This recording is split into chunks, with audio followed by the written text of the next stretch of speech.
Hello Plant Friend, mon nom est David et je vous souhaite la bienvenue sur ma chaîne YouTube. Ça arrive souvent que sur les groupes Facebook, je vois des gens qui posent des questions par rapport aux solutions hydroponiques qu'on utilise dans des AeroGarden ou dans d'autres appareils hydroponiques.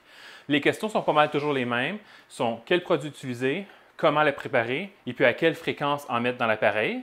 Donc je me suis dit que ce serait une bonne idée de te présenter aujourd'hui ce que moi je fais pour répondre à ces trois questions-là. Donc la vidéo d'aujourd'hui va être divisée en trois parties. Donc les produits que j'utilise, comment je les prépare et puis à quelle fréquence je les mets dans mes appareils. Garde en tête pour la vidéo d'aujourd'hui que je ne suis pas un expert en solutions hydroponiques. Je n'ai pas essayé tous les produits sur le marché. Ce que je te parle aujourd'hui, c'est les produits que moi j'utilise dans mes jardins, ce qui a fonctionné pour moi. Et puis ce qui n'a pas fonctionné pour moi, en réalité, il n'y a rien qui n'a pas fonctionné pour moi dans ce que je vais te présenter aujourd'hui. Fait que tout ce que je te montre aujourd'hui, c'est des choses qui ont bien fonctionné pour moi.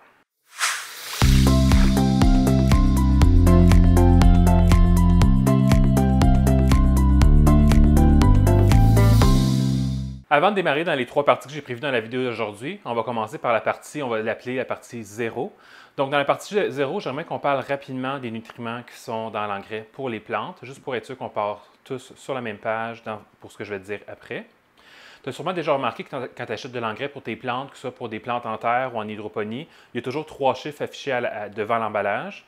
Ces trois chiffres-là, ça concorde avec les trois macronutriments qui sont essentiels à la survie des plantes. Et puis après ça, les plantes, ils ont aussi des micronutriments que tu peux leur donner. Ces micronutriments-là vont les emmener un peu plus loin, mais ils ne sont pas essentiels à leur survie.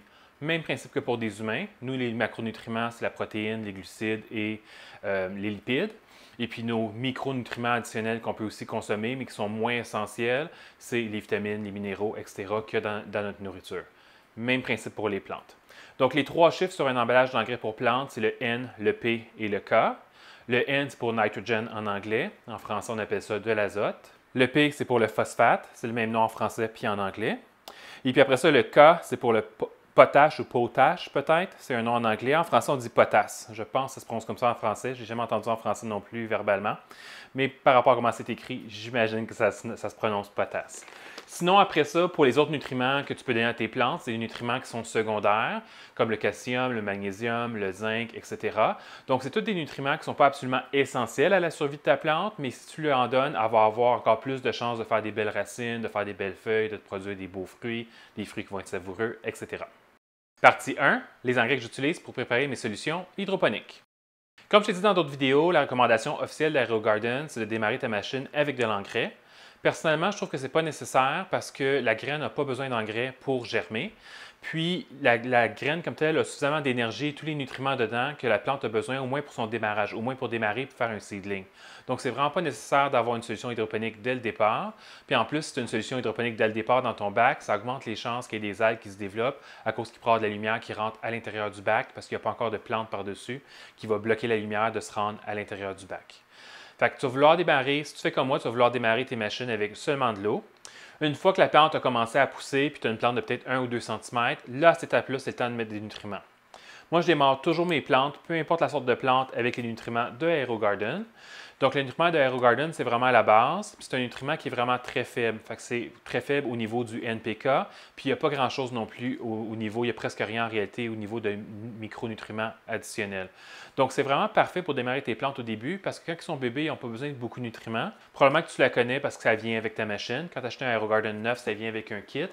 Puis dans ce kit-là, il y a tout dépendant de la grosseur du kit, il y a une ou deux bouteilles de nutriments comme ça. Puis tu peux aussi acheter ces nutriments-là séparément chez Amazon, Canadian Tire ou ailleurs. Par contre, étant donné que ces nutriments-là sont très faibles et qu'ils ont essentiellement presque rien au niveau des micronutriments, quand je mets ça dans une machine, je le combine toujours avec le produit Power Pack de la compagnie Hydrotech.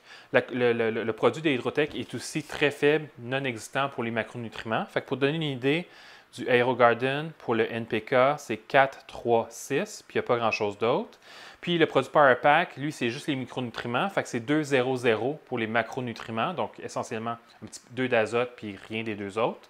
Ça, c'est vraiment un produit de micronutriments. Fait qu'en combinant les deux ensemble, on a une base de macronutriments, on a une base de micronutriments, puis ça démarre bien la chose. Puis l'autre chose qui est intéressante avec ce produit-là, c'est qu'il encourage la plante à faire des racines. Puis au début, c'est là qu'on veut que la plante mette son énergie. On veut qu'elle la mette sur ses racines parce que plus que les racines sont abondantes et sont en santé, plus que la plante qui va pousser par-dessus va être abondante puis en santé. À partir du moment où je me rends à une étape où je pense que ma plante est suffisamment grande ou suffisamment mature pour passer à un produit qui est plus concentré, là, à ce moment-là, je passe au produit de General Hydroponics qui s'appelle MaxiGrow. MaxiGrow, contrairement au produit d'AeroGarden qui est liquide, c'est un produit qui vient en poudre, puis on doit le mélanger nous-mêmes dans de l'eau. Idéalement, on va le mélanger dans l'eau avant de le mettre dans la machine comme telle. Donc, ce produit-là de MaxiGrow, il fait, pour les macronutriments, il fait 10, 5, 14. Puis, il y a une bonne quantité de micronutriments additionnels. Fait que, personnellement, je le combine avec rien d'autre. Je le mets juste tout seul dans la machine pour aider la plante à pousser. Tout est là, autant les macronutriments que les micronutriments. Et puis, cet engrais-là, c'est vraiment celui-là. Puis, le prochain que je vais te montrer, c'est vraiment mes engrais chouchou que j'aime le plus utiliser parce qu'ils sont vraiment hyper efficaces à faire pousser des plantes rapidement, puis à faire des belles plantes, puis à produire. Si c'est une plante à fruits, à produire des fruits qui goûtent bon, comme des tomates qui sont juteuses, qui sont savoureuses. C'est vraiment super, ces deux produits-là, celui-là puis le prochain que je vais te présenter. Dans le cas où est-ce que la plante que je vais pousser, c'est une plante verte qui ne va jamais rien faire d'autre que des feuilles ou rien d'autre que je vais consommer que les feuilles, comme du kale, de la laitue, des fines herbes, etc. La plante va être sur le MaxiGrow tout seul jusqu'à la fin de sa vie. Par contre, si la plante que je fais pousser, c'est une plante qui va me produire des fleurs ou des fruits comme tomates, aubergines, piments, là, à ce moment-là, je lui donne du MaxiGrow et je le combine aussi avec un autre produit de la compagnie General Hydroponics qui s'appelle CaliMagic. Le CaliMagic, il n'y a pratiquement rien au niveau des macronutriments. Puis au niveau des micronutriments, c'est un supplément de calcium et de magnésium. Fait qu'il y a une bonne quantité de calcium et de magnésium. Fait que pour les macronutriments, c'est 1,00. Fait qu'on peut dire qu'il n'y a rien essentiellement. Au niveau du calcium, c'est 5 donc c'est 5. Puis au niveau du magnésium, c'est 1,5. Donc le MaxiGrow, il y a du calcium puis du magnésium. Mais quand on arrive dans une plante qui consomme beaucoup de calcium puis de magnésium, comme des tomates par exemple, et puis apparemment que la laitue aussi, ça consomme beaucoup de calcium magnésium. Personnellement, je ne mets pas de CaliMagic dans ma laitue, mais apparemment que c'est très efficace. Mais à ce moment-là, quand tu vas lui donner plus de calcium-magnésium, celui qui est dans le MaxiGrow, en plus du CaliMagic, ça va vraiment amener ta plante à un autre niveau. Puis je ne sais pas si ça a le rapport, mais depuis que j'utilise du CaliMagic, mes tomates, ils goûtent pas mal meilleur. Les tomates que je pousse en hydroponie goûtent pas mal meilleur. J'ai comme un feeling que ça vient de ça. C'est probablement le calcium organique qui donne plus de goût aux fruits. Donc ça, c'est pour des plantes que je sais qu'ils vont finir par faire des fruits. Après ça, ces plantes-là, une fois qu'ils commencent à faire des bourgeons, j'arrête de leur donner du MaxiGrow et puis je remplace le MaxiGrow par du MaxiBloom à la place. Fait que le MaxiGrow, lui, son côté, son travail, c'est de faire pousser tout ce qui est tiges et feuilles puis encourager la plante à devenir très touffue, très feuillue. Tandis que le MaxiBloom, lui, c'est un supplément qui va être plus à propos d'encourager ta plante à faire des bourgeons, à faire des fleurs, parce que ces bourgeons et ces fleurs-là vont devenir des fruits que tu vas manger. Le MaxiBloom, lui, c'est un 5, 15, 14. Puis comme le MaxiGrow, il y a aussi beaucoup de micronutriments dans le MaxiBloom. Puis je vais le mettre toujours sur des plantes moi, les plantes à fruits que je fais pousser chez moi, c'est toujours tomates, piments, aubergines. C'est pour ça que c'est toujours ceux-là que je te nomme quand je te parle de plantes à fruits. Fait que je vais toujours combiner mon MaxiBloom avec du CaliMagic parce que ça les amène à un autre niveau quand je mets du CaliMagic. Autant au niveau de la qualité de la plante, elle est belle, elle est touffue, elle est grande. Elle produit beaucoup de fleurs, beaucoup de fruits, etc.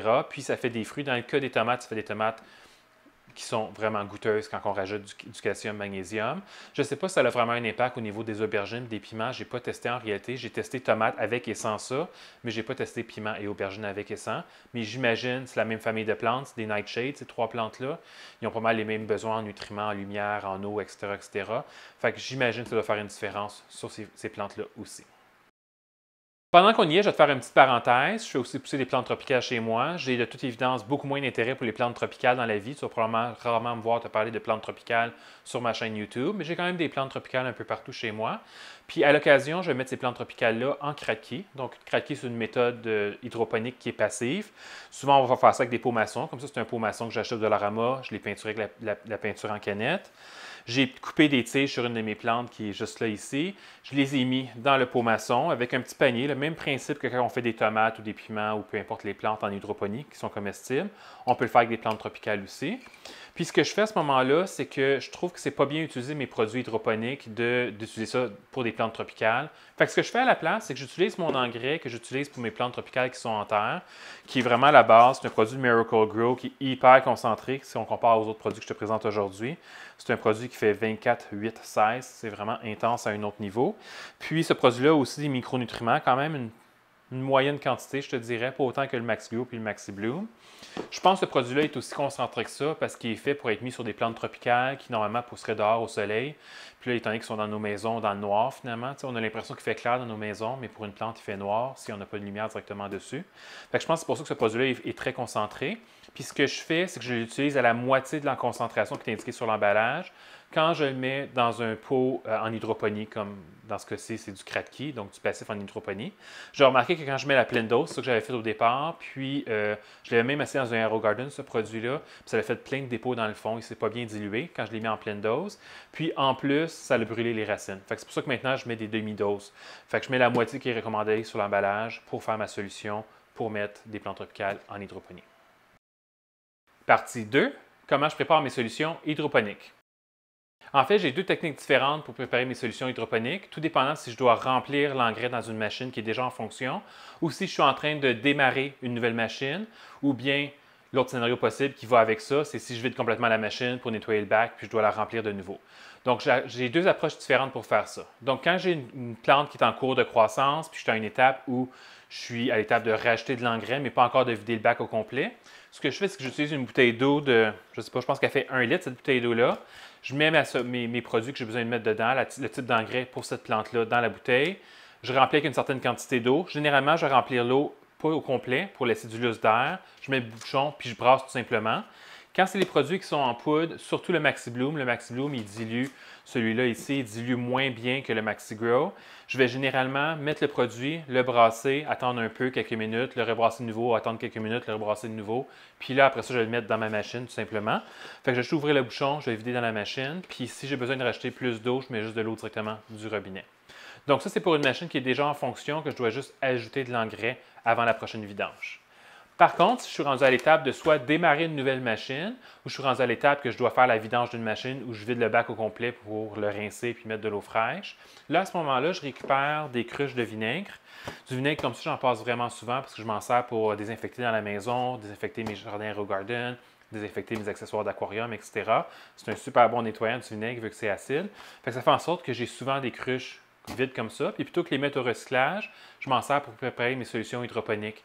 Ça m'évite d'avoir à préparer ma solution hydroponique directement dans le bac du AeroGarden, ce qui est tout particulièrement problématique avec des produits en poudre, surtout le Maxi Bloom qui a de la difficulté à se dissoudre. Au début, je mettais le Maxi Bloom puis le Maxi Grow directement dans le bac de la machine. Puis j'essayais de brasser ça puis de faire diluer, puis ça ne fonctionnait pas très bien honnêtement, surtout le Maxi Bloom là, qui a un peu de difficulté à diluer. Fait que ce que je fais maintenant, c'est que je récupère mes bacs de vinaigre, mes contenants de vinaigre. Des cruches de vinaigre comme ça fait 4 litres ou environ 1,1 gallon si je me souviens bien. 4 litres, 1,1 gallon. Puis ce qui est vraiment super intéressant, c'est que tous les produits d'engrais pour plantes, la recette ou les instructions sur l'emballage, c'est toujours la quantité à mettre dans 4 litres ou la quantité à mettre dans 1 gallon d'eau. Fait que c'est vraiment parfait d'utiliser une cruche de vinaigre pour ça, c'est juste la bonne quantité. Fait que ce que je fais dans ce temps-là, c'est que je prépare mes produits dans la bouteille, je remplis ça d'eau, je le brasse. Quand c'est le produit sec de General Hydroponics, je le brasse, je laisse quelques minutes, je le brasse de nouveau, etc. Même principe qu'avec la petite bouteille. Puis là, après ça, j'ai mes produits déjà prêts. Moi, j'ai une cruche comme ça pour chacune des combinaisons de produits que j'utilise. J'en ai une pour AeroGarden avec Power Pack, j'en ai une avec juste du Maxi Grow, j'en ai une avec du Maxi Grow et du Kelly Magic, j'en ai une etc. comme ça, tous les produits que je t'ai présentés. J'ai 5 ou 6 cruches comme ça en dessous de mon comptoir de cuisine, à côté de mon évier. Fait que quand je suis à l'évier en train de démarrer une machine ou en train de la vidanger, je peux juste prendre ma cruche déjà mélangée dans l'armoire, je la mets dans la machine. Quand je la vide, je la remplis de nouveau, je fais mon mélange, je la remets dans l'armoire et elle est prête pour la prochaine fois. Là, tu vas me dire, David, ça ne marche pas. C'est pas toutes les machines qui prennent 1 gallon d'eau. Moi, j'ai un AeroGarden Harvest, puis un Harvest, c'est 0,7 gallons. C'est pas grave. En réalité, tu prépares quand même ton 1 gallon d'eau avec la quantité d'engrais qu'il faut pour 1 gallon d'eau. Tu le brasses bien, il est bien dilué. Puis après ça, quand tu viens pour remplir ton AeroGarden Harvest, il y a tout simplement 70% de cette bouteille-là qui va aller dans le Harvest, puis il va te rester un fond pour mettre dans une autre machine plus tard.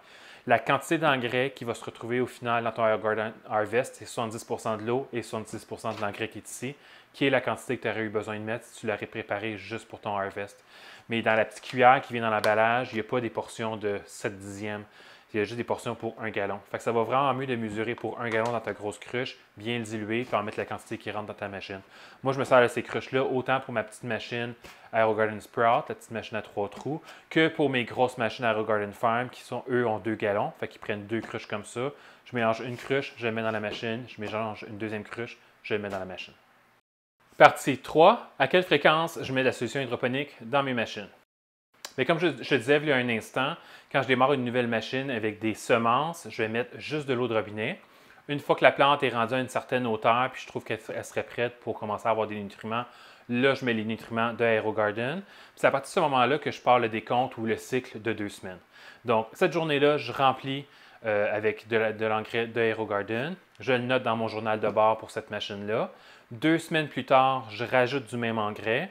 Après ça, une autre 2 semaines plus tard, je fais la vidange de la machine. Donc, la vidange, je vide le réservoir complet, je rince. S'il y a des racines à la pompe, je la démonte, je sors les racines, etc. Je remplis avec la solution fraîche.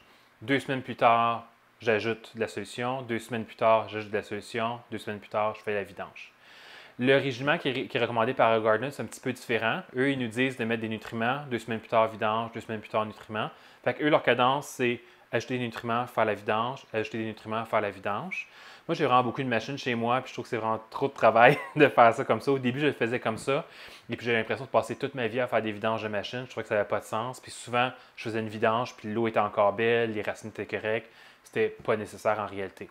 Fait que moi, ma cadence maintenant, c'est j'ajoute de l'engrais, vidange, j'ajoute de l'engrais, vidange. Donc, je fais toujours 2 ajouts d'engrais entre mes vidanges. Puis parfois, je vais mettre un 3e ajout d'engrais. Quand j'ai une plante, par exemple un gros plant de tomate qui prend beaucoup de place, qui est à côté contre le mur, que je sens que si je le déplace dans la cuisine, je risque de le casser, j'y fais un autre remplissage additionnel avant de faire une vidange pour lui laisser la chance de produire le plus de tomates possible avant de prendre la chance de le déplacer et de casser le plant. Ça conclut ce que je voulais te partager aujourd'hui par rapport aux engrais que j'utilise pour mes solutions hydroponiques. Si tu aimerais en savoir plus par rapport à comment je fais mes vidanges des différentes machines, j'ai créé des vidéos qui te montrent comment faire les vidanges sur un AeroGarden Sprout, un Harvest, un Bounty et puis aussi sur le Farm. Donc, peu importe laquelle des machines AeroGarden que tu as, j'ai fait une vidéo qui te montre comment je fais mes vidanges. Ça va peut-être te donner des trucs et des astuces pour les faire toi aussi plus rapidement. À la prochaine!